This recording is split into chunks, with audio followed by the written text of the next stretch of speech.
Ismail ഹാനിയെ Israel വധിച്ചതിനെ തുടർന്ന് Iran പ്രതികാരം ചെയ്യാൻ വേണ്ടി ഒരുങ്ങുന്നു. ഈ പ്രതികാരം ഇറാന് സ്വയം നാശത്തിലേക്ക് കടന്നു പോകാവുന്ന ഒരു വഴി മാത്രമായിരിക്കും. എർദോഗാനും ഇതിൽ വിളറി പൂണ്ട് ഇരിക്കുകയാണ്.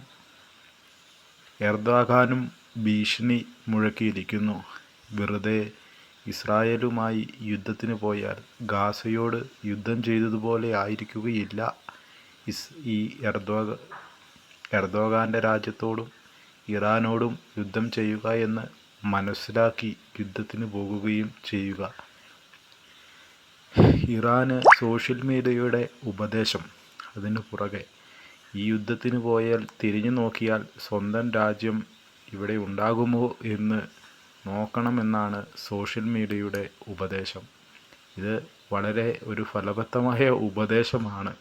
ഇസ്രായേലിനോട് യുദ്ധം ചെയ്യാൻ പോകുമ്പോൾ സ്വന്തം രാജ്യം പിന്തിരിഞ്ഞു നോക്കുമ്പോൾ ഉണ്ടാകുമോ എന്ന്.